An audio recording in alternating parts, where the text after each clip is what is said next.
सभी संगत को जय गुरु जी। तो मैं आपके सामने अपना एक सत्संग शेयर करने वाली हूँ।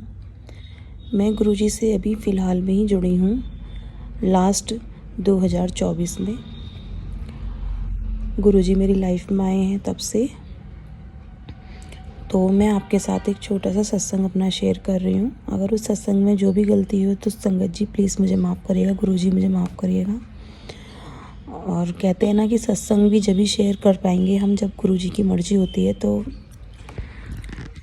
मैं आपको अपना सत्संग सुनाती हूँ।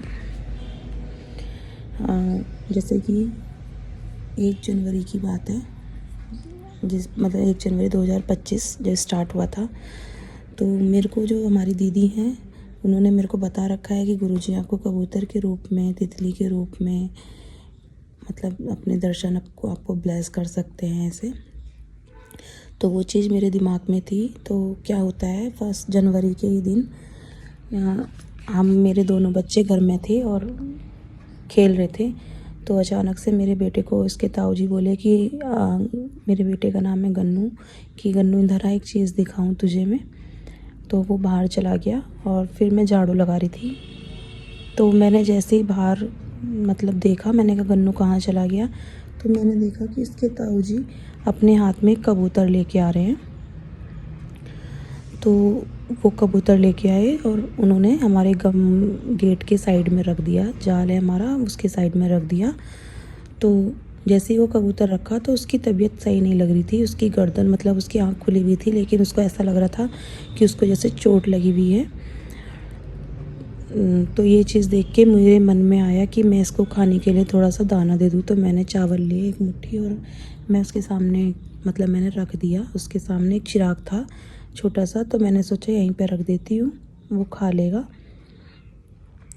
लेकिन उसकी तबीयत बहुत ज़्यादा ख़राब थी उस टाइम पे भी। वो मतलब अपनी जो है ना, अपना मुँह नहीं उठा पा रहा था और ठंड भी काफ़ी थी। तो कहीं ना कहीं हमें लग रहा था कि क्या पता ठंड की वजह से हो, इसके साथ ऐसा हो रहा हो। तो जो हमारे जेठ जी हैं उन्होंने आग जला रखी थी। तो मैंने कहा कि भैया आप इसको ना आग के पास बैठा दो, थोड़ा सा इसको गरम गरम सा लगेगा। तो उन्होंने कहा कि नहीं, आग के पास नहीं बैठाएंगे, क्या पता उड़ के आग में गिर जाए। तो मैंने कहा ठीक है। तो वहीं पे लेटा हुआ था, साइड में बैठा हुआ था, मतलब जब तक कबूतर। तो मेरे दिमाग में बात चल रही थी कि अरे, मतलब दीदी ने भी कहा था कि कबूतर के रूप में भी गुरुजी ब्लेस करते हैं और आते हैं, दर्शन देते हैं।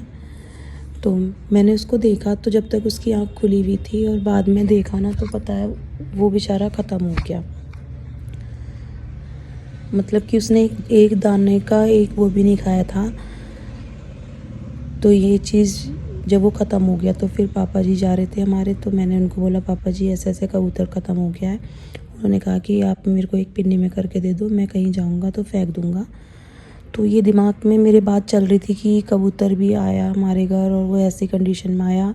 फिर मैंने अपना सत्संग, अपनी बातें जो है मैंने उन दी को शेयर करी। तो उन्होंने कहा कि देखो तुम्हारे घर पे बहुत बड़ा संकट था जो गुरुजी ने अपने ऊपर ले लिया, और नए साल के दिन, मतलब शुरुआती दिनों में ऐसा हुआ है, कहीं ना कहीं कोई ना कोई संकट ज़रूर था जो वो अपने ऊपर लेके गए हैं।